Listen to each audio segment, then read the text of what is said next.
Number 1. Carla Hughes. She was young, successful, and admired in her community. Carla Hughes appeared to be everything a parent could want in a role model for their children. A middle school teacher in Jackson, Mississippi, and a graduate student with big ambitions. On the surface, she had charm and intelligence, the kind of woman who seemed destined for a bright future. But what unfolded in 2006 shocked everyone who thought they knew her.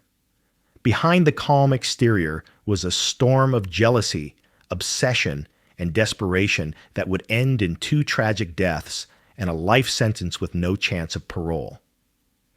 Carla grew up with respect for education and worked her way into a promising career. She was teaching language arts while also pursuing a master's degree at Jackson State University. Colleagues described her as well put together and focused. But away from school, her personal life was far more complicated. She had fallen into a love triangle with her cousin's fiancé, a man named Keon Pittman. He was engaged to 27-year-old Avis Banks, who was pregnant with their first child. Despite knowing this, Carla began an affair with him, believing she had a chance at something more permanent. The situation spiraled in November 2006. Avis, who worked as an assistant teacher herself, was preparing to become a mother. She was just weeks away from giving birth when she came home one evening. As she entered her garage, she was ambushed. She died at the scene, along with her unborn child. The community was horrified, and the brutality of the crime stunned investigators. Almost immediately, suspicion fell on Keon, the fiancé. But as detectives began pulling apart the threads, a second figure emerged in the shadows, Carla Hughes. Investigators learned that Carla had been pressuring Keon, asking him to leave Avis and start a life with her instead. Friends recalled conversations where she described Avis as an obstacle. When detectives searched Carla's apartment, they found a handgun and a knife that linked her to the killing. Cell phone records placed her near the home at the exact time Avis was attacked. What had seemed like a tragic case of domestic conflict suddenly revealed a deeper, more chilling layer. Carla was arrested and charged with capital murder in both the death of Avis Banks and her unborn child. The case immediately drew public attention. On one side, her defense argued that Carla was a bright young woman caught up in an affair she couldn't escape. They suggested she was manipulated by Keon and denied that she carried out the crime. On the other side, the prosecution presented a starkly different story. A jealous woman who plotted to eliminate her romantic rival. The evidence was difficult to ignore. Weapons in her possession, phone records, and testimony about her growing obsession with Keon. When the trial began in 2009, the courtroom was packed. The prosecution laid out the timeline in meticulous detail. They painted a picture of a calculated ambush fueled by envy and the desire to take Avis's place. The defense tried to introduce doubt, pointing to gaps in the timeline and insisting that Keon himself had more motive and opportunity than Carla. But Keon testified against her, describing the pressure she had put on him and distancing himself from the violence. The jury deliberated carefully, but in the end, the verdict was decisive. Carla Hughes was convicted of 2 counts of capital murder. The sentence, life in prison without the possibility of parole. For someone who once seemed to embody promise and respectability, the fall was absolute. The judge's words made clear that society could never again trust her outside the walls of a prison. Today, Carla Hughes remains behind bars in Mississippi. Appeals have been filed, but none have succeeded in overturning her conviction. She continues to serve her life sentence with no hope of release. For the families of Avis Banks and her unborn child, the outcome brought some measure of closure, though it could never replace the lives that were lost. The story of Carla Hughes is remembered not only for its tragic violence, but for the striking contrast it revealed. A teacher admired for her poise and intelligence turned out to be hiding dangerous emotions. It serves as a reminder that appearances can mask turmoil, and choices born of jealousy can unravel lives in the most irreversible way. Number 2. Amy Hebert. It began in the quiet suburbs of Louisiana, where Amy Hebert was known as a mother, a teacher's aide, and a neighbor who blended into the rhythms of family life. She worked at an elementary school in Terrebonne Parish and lived in a comfortable home where, from the outside, nothing seemed unusual. But in August 2017, the facade shattered. What looked like the life of a devoted parent became the scene of one of the darkest crimes in recent state history. Amy had spent years working in education and raising her 2 children, a 7-year-old son and a 9-year-old daughter. Friends and co-workers described her as calm and reserved, someone who kept much of her personal struggles private. Behind closed doors, however, her marriage had collapsed. She was locked in a bitter custody dispute with her ex-husband. To those close to her, the situation seemed painful, but not unusual. Plenty of families endure separations and custody battles. Few could have imagined where this one was headed. On the morning of August 20th, 2017, deputies were called to Amy's home in Houma after relatives reported they couldn't reach her. What they found was devastating. Both children had died inside the house, and Amy herself was discovered with serious injuries she had inflicted upon herself in what appeared to be a failed attempt to end her own life. The community, stunned and grieving, immediately began to ask how a mother who had once seemed so nurturing could carry out something so unthinkable. The investigation moved quickly. Detectives pieced together a picture of mounting despair. Amy had written notes blaming her ex-husband for her struggles and suggesting that she couldn't bear to see her children live a life split between parents. Authorities concluded she had acted out of anger and hopelessness, taking the lives of her son and daughter before turning on herself. The evidence, her writings, the timing, and her own survival left little doubt about what had happened inside that home. Amy was arrested while recovering in the hospital. She was charged with 2 counts of first-degree murder.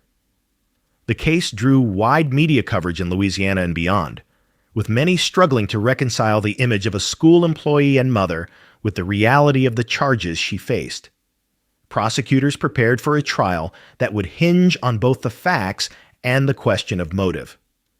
When the proceedings began, Amy's defense centered on her fragile mental state. They described her as overwhelmed by depression, abandoned by her ex-husband, and driven by a distorted belief that she was protecting her children from future pain.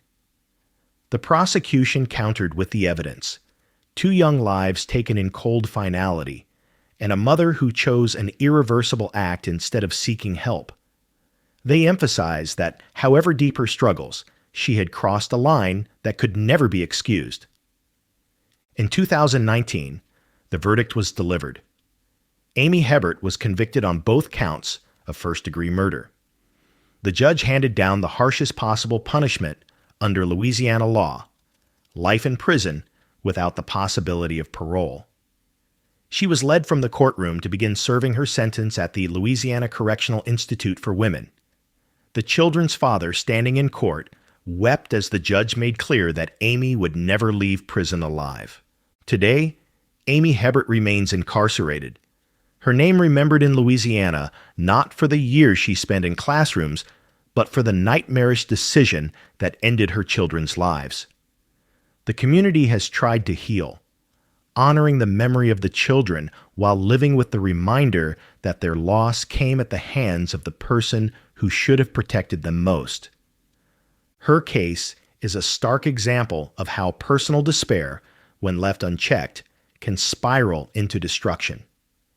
A teacher's aide, once entrusted with shaping young minds, became a symbol of irreversible tragedy. And for those who knew her, the question lingers: could anything have been done to stop her before she crossed that final line? Number 3. Nancy Seaman. In the suburbs of Michigan, Nancy Seaman was the picture of stability. She taught fifth grade at Longacre Elementary School in Farmington Hills, where parents praised her dedication and students saw her as patient and encouraging. To the outside world, she lived a life of order, a respected teacher, a wife, and a mother of two sons. But in May 2004, that image collapsed in a single night of violence that turned a well-regarded educator into a convicted killer. Nancy had been married to her husband Bob for over 2 decades. Together they raised 2 boys and built a home that, at least outwardly, looked secure. But behind the closed doors of that household, there were years of turmoil. Nancy would later describe the marriage as filled with conflict, with arguments that grew more bitter as time passed. She claimed she had endured emotional abuse and felt trapped. Friends and colleagues, however, often saw only glimpses. Nancy was skilled at presenting a composed front, focusing on her classroom and her sons while her marriage frayed in the background.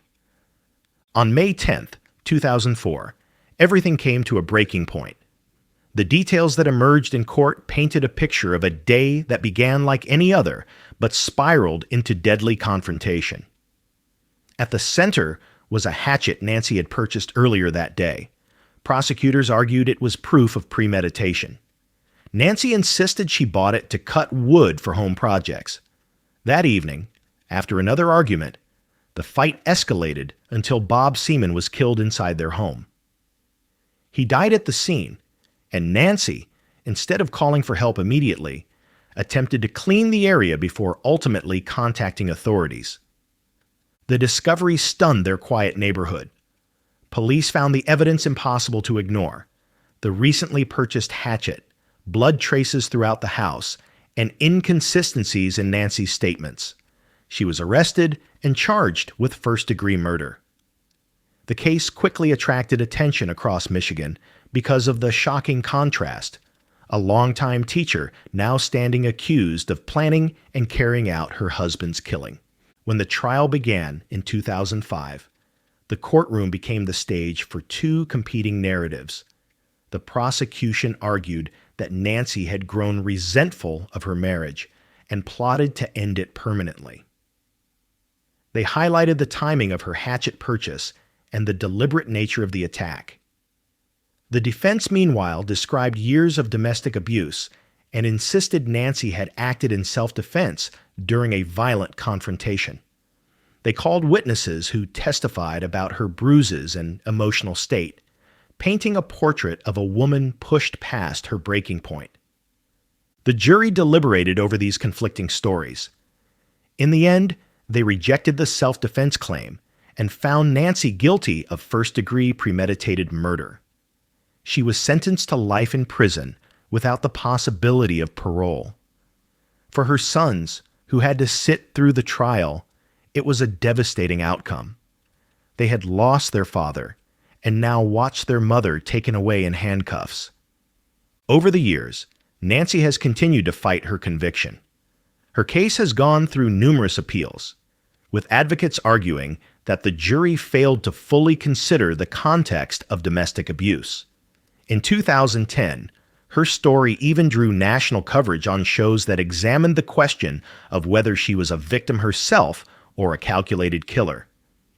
But despite these efforts, her life sentence has remained intact. Each appeal has been denied, leaving her future firmly tied to the Michigan prison system. Today, Nancy Seaman remains incarcerated. She is now in her 70s, far removed from the days when she stood at the front of a classroom teaching children to read and write. Her case continues to spark debate. Was she an abused wife who snapped in a moment of desperation, or a woman who planned an escape from her marriage in the most permanent way possible? Whatever the interpretation, the law's judgment was clear. Her story underscores how even lives that seem steady and ordinary can hide intense conflict beneath the surface. A respected teacher with a spotless reputation ultimately became a prisoner, serving life without parole. And for the community she left behind, The shock has never entirely faded. Number 4. Kathleen Dorsett. In the quiet town of Ocean Township, New Jersey, Kathleen Dorsett was once seen as a woman who had it all. A first-grade teacher, she came from a respected family, and her career put her in a position to guide young children during their earliest years of school. Parents trusted her, colleagues admired her, and her life looked like a model of middle-class stability. But in 2010, her name would be linked to a crime so disturbing that it shocked the entire state.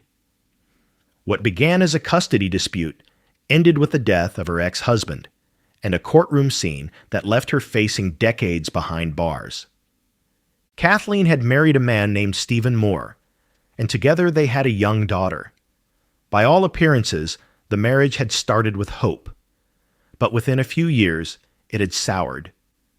Arguments became frequent, and accusations of controlling behavior and resentment surfaced. In 2007, they divorced, and the custody of their daughter became the central conflict. Kathleen wanted primary custody, and so did Stephen. The tug of war over the little girl drove tensions higher with each passing month. On August 16, 2010, the conflict reached its most tragic point. Stephen Moore had just dropped off his daughter at Kathleen's parents' house after a weekend visit. Moments later, he disappeared. Hours passed before anyone realized something was wrong, and by the end of the day, investigators had launched a missing person search. That night, Stephen's body was discovered in the trunk of his mother's car, abandoned in a parking lot. The community recoiled at the news. Not only had a young father lost his life, but the crime appeared to be connected to a bitter custody feud. Detectives quickly turned their focus to Kathleen and her parents, Thomas and Leslie Dorsett. The investigation uncovered chilling details. Stephen had been attacked when he came to the house to drop off his daughter. Prosecutors argued that Kathleen and her father overpowered him, while her mother helped plan what would happen next. The plan, according to the evidence, was to remove Stephen permanently so that custody of the little girl would no longer be in question. In 2011, Kathleen was arrested and charged with murder, alongside her father and mother. The courtroom battle that followed was riveting. The prosecution laid out a timeline showing how the attack took place and how Stephen's body was moved afterward. Witness testimony and forensic evidence tied Kathleen directly to the crime. Her defense team tried to shift responsibility toward her parents, suggesting she had been caught up in their decisions rather than leading the plan. But the jury didn't accept that argument. Kathleen eventually entered a guilty plea to aggravated manslaughter, conspiracy, and related charges.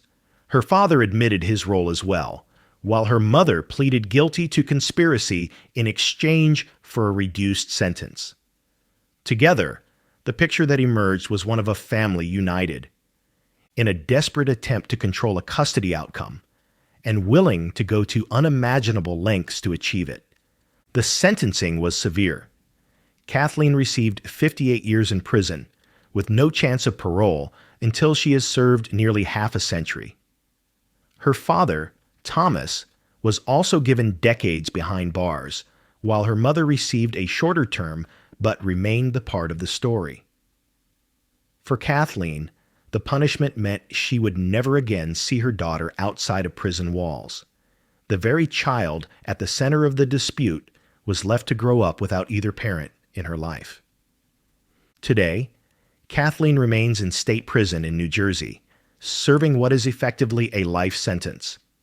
Her daughter has been raised by relatives far removed from the turmoil that once surrounded her. For the community, the case stands as a haunting reminder of how custody disputes, battles that usually play out in family court, can sometimes escalate to the most tragic of outcomes. The story of Kathleen Dorsett is remembered not only for the crime itself, but for the involvement of her entire family. A teacher, once entrusted with shaping children's futures, chose destruction over resolution. And in doing so, she lost her freedom, her family, and the trust of a community that had once seen her as a role model. Number 5. Jacqueline Ma. In San Diego, California, Jacqueline Ma was the kind of teacher who seemed destined for awards. She taught 6th grade at Lincoln Acres Elementary School and was celebrated for her creativity in the classroom. In 2022, she was even named Teacher of the Year, a recognition that made her a symbol of excellence in education. To parents and administrators, she was the model of what a young, dedicated educator should be. But in March 2023, that golden image unraveled. When the truth emerged, the woman once praised as an inspiring role model was sentenced to decades in prison. Jacqueline's early career showed promise. She was in her early 30s, loved by students, and known for her ability to connect with children. Parents spoke highly of her, often saying she had a gift for making kids excited about learning. Colleagues saw her as ambitious, driven, and personable. Few could imagine that behind this professional image, she was forming secret and deeply inappropriate relationships that crossed every boundary of her role as a teacher. The case began when suspicions surfaced in early 2023. Authorities were alerted after a student's family discovered troubling messages on their child's phone. Those messages led investigators directly to Jacqueline. What they uncovered was a pattern that had developed over time, involving grooming, secrecy, and a betrayal of trust that shocked the district and the wider community. She had blurred the lines between teacher and student in ways that left no doubt about her intentions. On March 7, 2023, Jacqueline was arrested and charged with over a dozen counts, including multiple felonies. News of her arrest spread quickly. The same teacher who had been celebrated publicly was now being led away in handcuffs. Parents at Lincoln Acres were stunned. Many had praised her just months earlier, and now they were grappling with the fact that she had used her position of authority in the worst possible way. The legal process moved swiftly. Prosecutors brought forward messages, testimony, and digital evidence that painted a clear picture of exploitation. They argued that Jacqueline had abused her authority, taken advantage of her students' trust, and done irreparable damage to her victims. Her defense team, in contrast, tried to cast her as someone overwhelmed by personal struggles, suggesting she was not in a sound state of mind. But the mountain of evidence was overwhelming, and the courtroom atmosphere was heavy as parents and students testified about the betrayal they felt. By 2024, the case reached its conclusion. Jacqueline Ma was convicted and sentenced to 30 years to life in prison. The severity of the sentence reflected not only the crimes themselves, but also the trust she had violated. For many in the community, the sentence felt necessary to send a message. Teachers hold a position of sacred responsibility, and when that responsibility is broken, the consequences must be severe. Today, Jacqueline is serving her sentence in a California state prison. Her teaching career is over, her reputation destroyed, and the title of Teacher of the Year, once her proudest achievement, has become a bitter reminder of how quickly admiration can turn to outrage.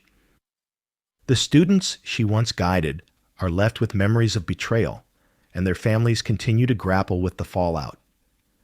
Her case is often cited as one of the most shocking in recent California history, not because of the length of her sentence alone, but because of how completely it contradicted her public image.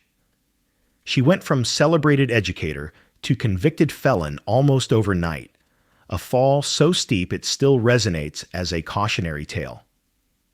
For those who trusted her, the lesson is clear. Sometimes the brightest accolades hide the darkest secrets, and in Jacqueline Ma's case, the trust that once lifted her to the top of her profession became the very reason her fall was so catastrophic. Number 6. Melissa Marie Curtis. In Charles County, Maryland, 31-year-old Melissa Marie Curtis was known as a teacher who blended in quietly with her peers. She taught at Benjamin Stoddart Middle School and carried herself as someone who had her life on track. Parents trusted her, students saw her every day in the classroom, and the community assumed she was exactly what she appeared to be, another ordinary teacher shaping young lives. But in 2023, her carefully maintained exterior began to crack. Within months, it would collapse completely, ending with a sentence so long that even though most of it was suspended, the official punishment made headlines across the state.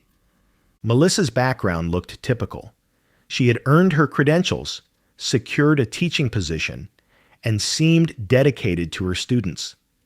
Friends described her as personable but private, someone who didn't reveal much about her personal struggles. But behind closed doors, she was developing an inappropriate relationship that crossed every line of her. Professional responsibilities.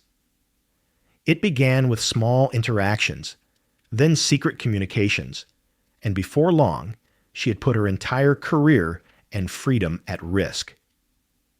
The turning point came in late 2023, when a student's parents noticed unusual behavior and eventually uncovered evidence of an illicit relationship. They went directly to law enforcement. Once detectives began their investigation, the evidence quickly mounted.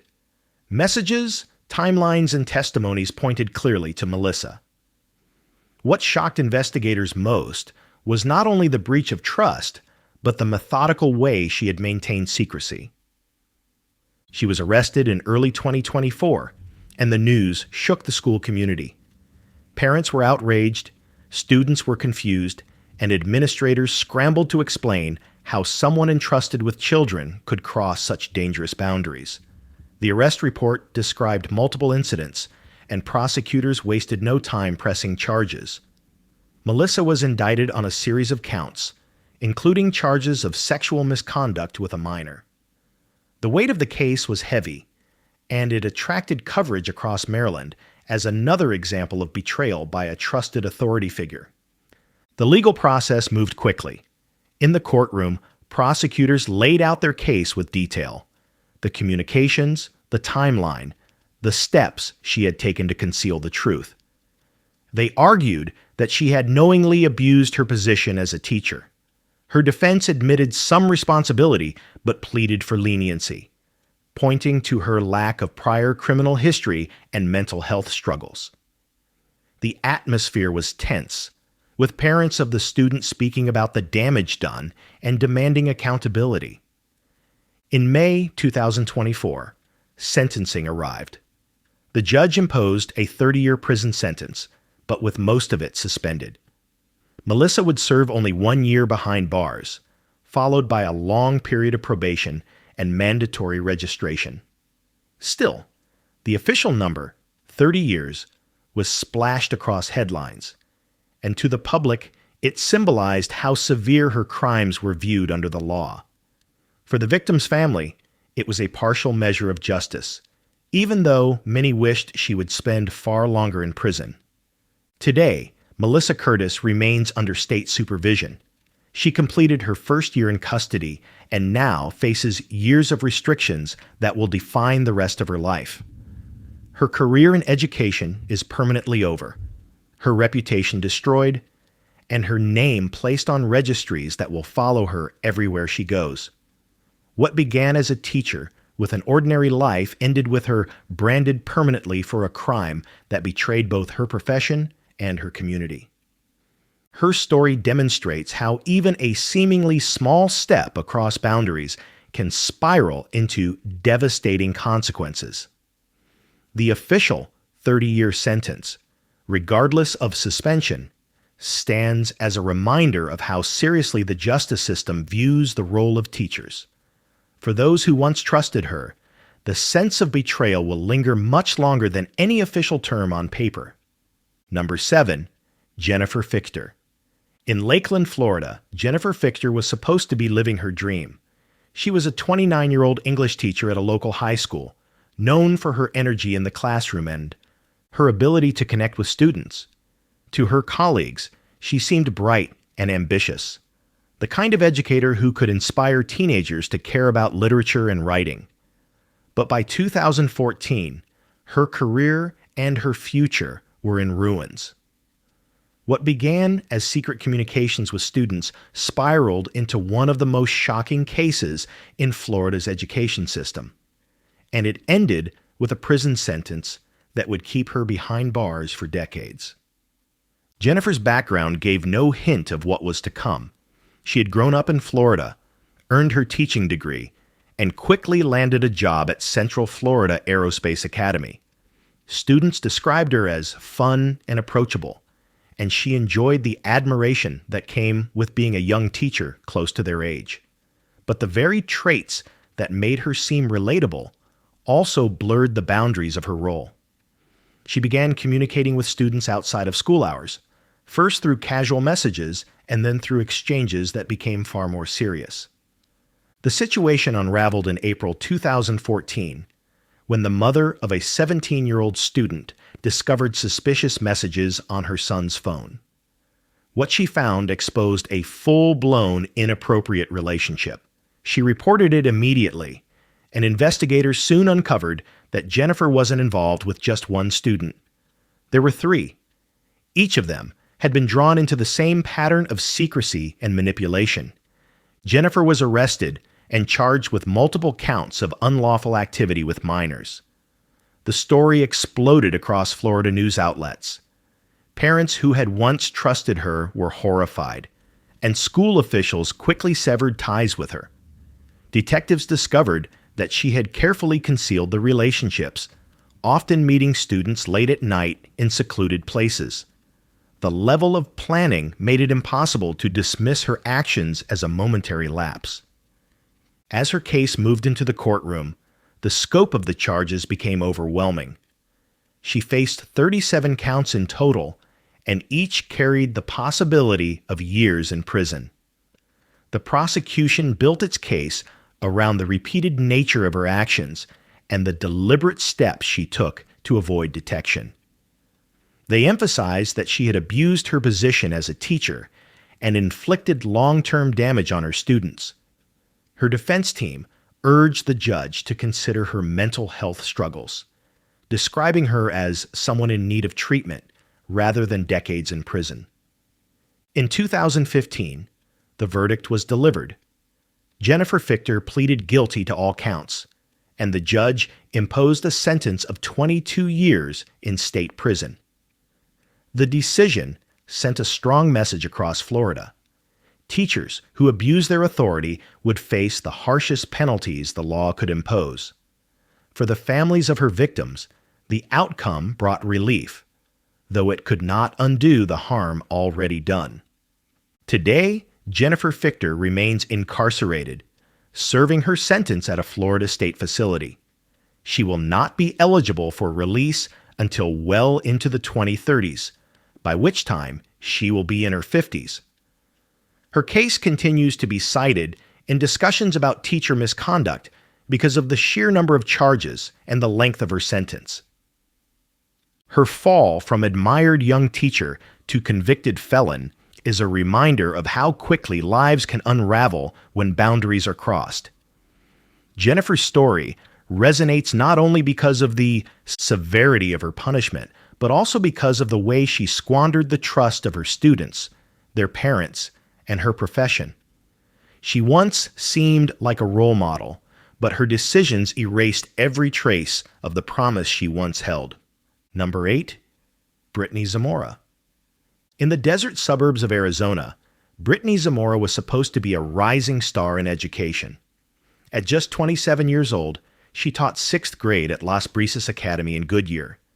Parents admired her energy, students called her fun and approachable, and administrators saw her as a young teacher with a bright future. But in 2018, her name became one of the most infamous in the country. Behind the smile and polished classroom persona, she was hiding behavior that would shock her community and end with a prison sentence that made national headlines. Brittany's background didn't raise any red flags. She was married, well-educated, and active in her school's programs. She seemed to live the kind of suburban life that looked picture perfect from the outside. But in late 2017, she began forming secret connections with one of her 13-year-old students. What started with compliments and friendly conversations quickly escalated into late-night messages and an inappropriate relationship that crossed every boundary of trust. The case broke open in March 2018 when the student's parents grew suspicious. They had installed a monitoring app on their child's phone and were horrified by what they discovered: explicit exchanges between their son and his teacher. They reported it immediately to the police, setting off an investigation that would dominate Arizona news for months. Detectives soon confirmed that Brittany had been meeting with the student outside of school hours and taking deliberate steps to conceal the relationship. Her arrest shocked the community. Parents who had once trusted her were stunned to see her in handcuffs. The case spread quickly across national media, not only because of her age and career, but also because of the level of secrecy involved. Prosecutors filed multiple felony charges, including exploitation of a minor, and emphasized the harm caused to the victim and his family. The legal process moved rapidly. In court, the prosecution brought forward text messages, testimony, and witness accounts that left little room for doubt. They described how Brittany used her authority and position as a teacher to gain access and manipulate the situation. Her defense team argued for leniency, pointing to her lack of prior criminal history and insisting she had the potential for rehabilitation. But the weight of the evidence was overwhelming. In July 2019, Brittany Zamora was sentenced to 20 years in state prison. The judge's ruling reflected both the severity of her crimes and the need to protect the community. She was also ordered to serve lifetime probation after her release and will be required to register permanently. For Brittany, the sentence meant she would not be eligible for freedom until her mid-40s, long after the teaching career she once built had vanished. Today, Brittany is incarcerated at Perryville Prison in Arizona. Reports suggest she has spent her time in custody working with other inmates on educational programs, a striking reminder of her former career. But her name remains synonymous with betrayal. The families who once entrusted her with their children will never forget what she took from them. Her case has since become a reference point in discussions about misconduct in schools, often cited alongside others as an example of how even seemingly promising teachers can use their positions in harmful ways. For her community, the transformation from admired educator to convicted felon was both fast and devastating. The story of Brittany Zamora shows how appearances can be deceiving. A teacher once celebrated for her energy and promise is now remembered for the choices that ended her career and her freedom. And for the victims and their families, the scars left behind will last far longer than any prison sentence. Number 9, Pamela Smart. In the early 1990s, Pamela Smart's case gripped the nation, becoming one of the first trials to be broadcast gavel to gavel on television. Though it unfolded decades ago, its impact has stretched well into the modern era, with appeals and public debate keeping her name alive through the 2000s and 2010s. Once a school media coordinator in New Hampshire, Pamela was supposed to be a guide for students exploring journalism and communication. Instead, she became known as the teacher who orchestrated a shocking plan that ended with her husband's death and a life sentence without parole. Pamela Smart seemed to have it all. She had married Greg Smart, worked in the local high school, and presented herself as an ambitious, upwardly mobile young woman. But beneath the surface, her marriage was crumbling. Pamela began a relationship with a 15-year-old student, Billy Flynn, a decision that would set off a chain of events more dramatic than any novel or film. When she confided in him about her dissatisfaction with Greg and her fears of divorce, the situation escalated into something darker. She pushed Flynn and his friends toward a plan that would permanently remove her husband from the picture. On May 1st, 1990, Greg Smart was found dead in the couple's home. At first, police believed it was a botched burglary, but inconsistencies began to pile up. Investigators learned about Pamela's relationship with Flynn, and soon Flynn himself confessed. He told police that Pamela had pressured him into killing Greg, insisting that she would leave him if he didn't go through with it. His confession led directly back to Pamela, turning her from grieving widow to prime suspect. The investigation revealed a web of manipulation. Flynn and 3 of his friends had carried out the attack, but prosecutors argued Pamela was the mastermind. Recordings captured her making incriminating statements, and witnesses testified about her role in planning the crime. The story exploded in the media, with news outlets across the country fixating on the scandalous combination of a teacher, a teenage student, and a violent crime. Her trial in 1991 was a media spectacle. The prosecution framed her as a manipulator who exploited a teenager's infatuation for her own gain. The defense argued she had been reckless, but not directly involved in planning the killing. In the end, the jury sided with the prosecution. Pamela Smart was convicted of first-degree murder, conspiracy to commit murder, and being an accomplice. The sentence was severe: life in prison without the possibility of parole. For someone who had once worked in a high school helping students with journalism projects, the fall was absolute. The young student she manipulated, Billy Flynn, received a lighter sentence due to his age and later became eligible for release, but Pamela would remain behind bars forever. In the decades since, Pamela has fought tirelessly to overturn her conviction. She has filed multiple appeals, claiming that her trial was biased and that her sentence was disproportionate compared to those who actually carried out the attack. Each attempt has failed. In 2021, her most recent plea for clemency was denied, leaving her with no legal pathway out of prison. Today, Pamela Smart is serving her sentence in Bedford Hills Correctional Facility in New York. She has earned advanced degrees while incarcerated and often speaks publicly about prison life through interviews. Yet despite her efforts to reshape her image, the crime she was convicted of continues to overshadow everything else. For the families involved, the life sentence remains the only measure of justice for Greg Smart's death.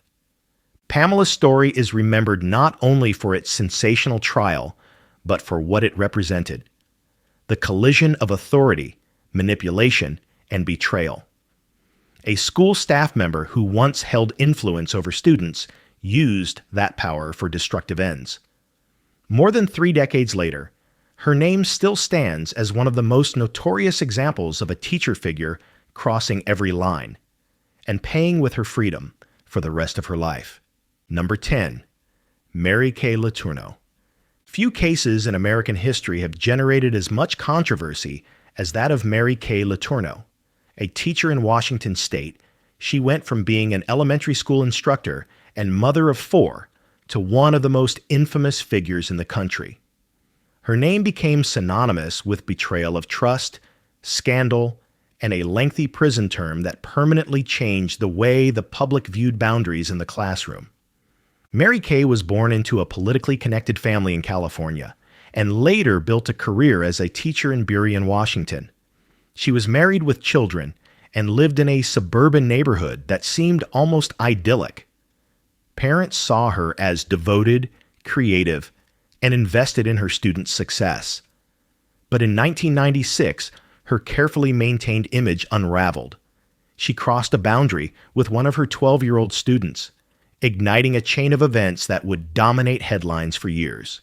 The relationship first came to light when police found her with the boy in her car in 1997. She was arrested and charged, and the case exploded into national attention. The sheer shock of a teacher engaging in such a relationship with a 6th grader made her story one of the most sensational scandals of the decade. prosecutors emphasized that she had abused her position of authority and caused irreparable harm. In 1997, Mary Kay pleaded guilty to 2 counts of felony misconduct and was sentenced to 6 months in jail with strict conditions. She was ordered to avoid all contact with the student. But just weeks after her release, she was caught with him again, violating the court order. This time, the consequences were much harsher. The judge sentenced her to 7.5 years in prison, a sentence that reflected both her actions and her defiance of the court's conditions. During her imprisonment, the case remained in the media spotlight. She gave interviews, her family fractured, and her relationship with the student, who by then was a teenager, continued to draw attention. When she was finally released in 2004, she attempted to rebuild her life, but the notoriety never faded. The scandal overshadowed any chance of returning to a normal life or teaching career. In an extraordinary turn, she later married the former student in 2005 after he reached adulthood. Their marriage lasted more than a decade before ending in separation. For many, that fact only deepened the controversy.